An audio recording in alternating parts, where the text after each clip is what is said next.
Don't you just love it when a person gets murdered and during a benefit for their memorial, religious groups come and protest it, shouting that the person is in hell because he was gay? That's exactly what happened in Iowa in 2005 after Jason Gage was murdered. This is his story. Hello, I am Sean. If you're new here, then welcome to my channel. If you're returning, then glad to see you coming back. Twice a week, I try to research true crime that I find interesting to tell you about.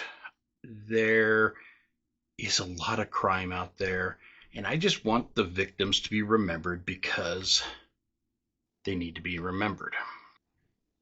It's Pride Month, so I'm trying to stay with that theme for the month of June and cover stories that need to be told that you might not know about.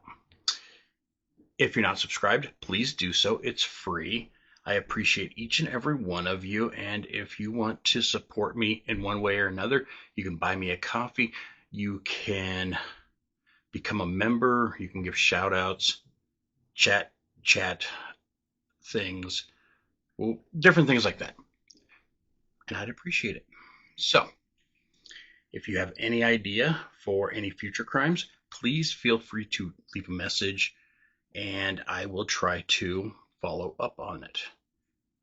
So now on with today's true crime. I got my new glasses still and I forgot to grab the other ones, and I see that there's a glare of my computer monitor. Here, does that look better? That might be better. Okay. So I want to start by saying that I am very, very sad by the limited pictures that I have found on this subject. I only found a few pictures, and I always like to try to remember the victim with pictures to try to show them in happier times. And unfortunately, I was not able to locate very many. So I do apologize about that. I apologize to the family, and it's just, it bothers me. So, that being said, Jason Gage was born in Waterloo, Iowa on March 1st of 1976. He was originally from Olween, Iowa, but lived in Chicago and Milwaukee before settling down in Waterloo. Waterloo is in northeastern Iowa and has a population of around 66,000 people back in 2005.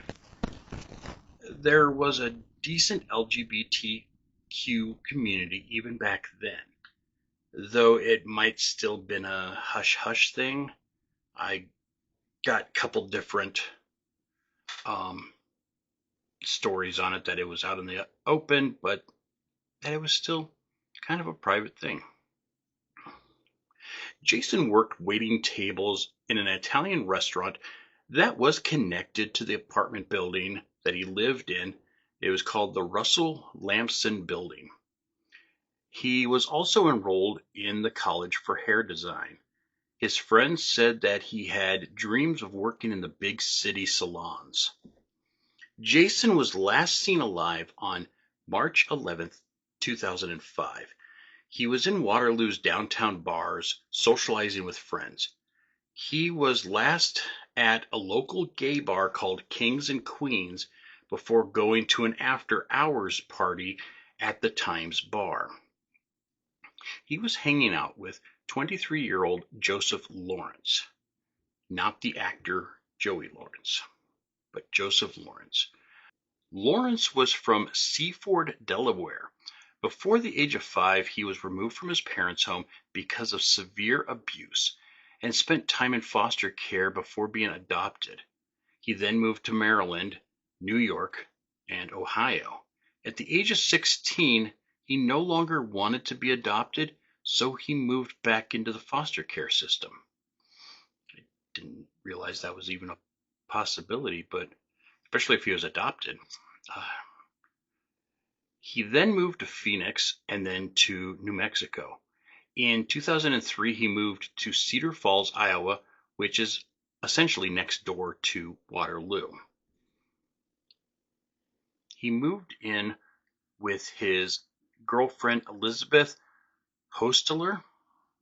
She was 6 months pregnant with their child and wanted the couple to move to be closer to many of her friends and family that could actually help with the baby.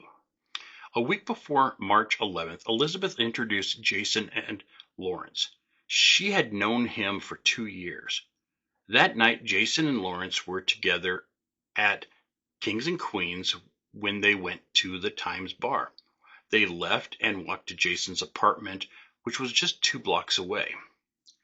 Sometime in the night, either Friday or Saturday, a friend of Elizabeth's said that Lawrence called asking for a ride home from downtown. He told her that he didn't like the hospitality of the place and that he needed a ride before he ended up in jail. On March 14th, 2005, at 11 p.m., Jason's body was found in his bed when police entered his apartment. Friends were concerned after not seeing him for 3 days because he had even missed work. Jason had been bludgeoned to death with a bottle and then stabbed in the neck with a shard of glass. A few hours later, Lawrence was arrested for Jason's murder. Police statements say that he admitted to fighting Jason and hitting him with the bottle, then stabbing him in the neck with the glass. The autopsy report revealed that he had died from severe head injuries and something else. Jason had no defensive wounds, suggesting that he never fought back. Observing the apartment showed that the two men had been drinking and watching TV. On videotape, Lawrence admitted to the crime. Elizabeth was called in and interviewed by the police. She stated that Lawrence told her what he had done and that Jason had made sexual advances toward him. Elizabeth said that he had gay friends and did not have violent tendencies. She assumed that Jason had made some physical advances, which infuriated Lawrence, and he lost control, but would never have happened if he wasn't so drunk. She also made sure to state that this was not a hate crime. Phone records showed that Lawrence texted a friend in Iowa and New Mexico stating, "I just killed a guy, I think." On December 16th, 2005, Lawrence entered a plea of Alford plea in the case of Jason Gage's murder. An Alford plea is a plea that allows him to avoid admitting guilt while acknowledging that he would likely have been found guilty of the murder if it had gone into trial. So he's basically saying, I didn't do it, but you're going to find me guilty anyway, so I'll plead this. See, I've never heard of that plea before. The original charge was first-degree murder, which would have been a life sentence without parole. The plea lowered it down to a second-degree murder. With the plea, he waived his right to appeal and had to pay a $150,000 fine to Jason's estate. After stating his plea in court, he said, "I have nothing appropriate to say," and just remained silent. Judge Bruce Zager sentenced him to 50 years. This is a mandatory punishment under Iowa law.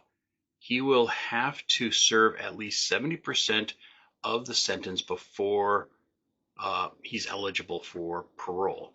That would be 35 years. The Waterloo Human Rights Commission asked the city council to add sexual right ordinances. Jason's friends held a candlelight vigil outside his apartment. His wake in Olween had hundreds in attendance. His funeral had such a crowd that there was too many people for the funeral home. Friends, with the help of the community, started a scholarship in Jason's name. They sold t-shirts and buttons with his image on it to raise money. 3 of the area churches also took up collections for Jason. They even had a benefit to raise money. It was held at the city convention center and had multiple attendees. It also attracted the attention of a couple other churches. The fun-loving Westboro Baptist Church out of Topeka, Kansas, and the Consuming Fire Campus Ministries from parts unknown. I looked up and I have no idea where the Consuming Fire Ministries comes from. So, but they're as fun-loving as the Westboro Baptist Church. Over 20 members picketed 6 different area churches and were outside the convention center carrying signs. They were shouting that Jason was in hell. I will not show photos of these people. And if you don't know who they are, you can look them up yourself. Their signs are just full of hate. So much hate. And having their children as old as being able to actually hold up signs saying some filthy, hateful stuff on there. I don't know how that's not considered child abuse, but it is what it is, and they're just, I don't know. They're saying that they're doing this for God, but God has always said to love one another, so I don't know what God they're talking about, but every God I've ever heard of always says to love each other. So Jason Gage had many friends. He didn't have any enemies. He was a vivacious man. He had a quick wit and an ample amount of smiles. One of his friends described him as the nicest guy in the world, that he would make people laugh just to make them happy. Sounds like a really good guy. Rest in peace, Jason. I'm sorry to you, your friends, and your family. Thank you for watching. If you're not subscribed, please do so. Continue the discussion in the comments section. I really wish more people would comment, like, and follow. It helps the demographics. It's not just for me. It's not all about money or anything like that. It just actually helps YouTube see what people are watching. Be good to yourself. Be good to others. I'm sorry that this one's a short one. There wasn't much. I'm sorry, Jason. I love you all. See you next time.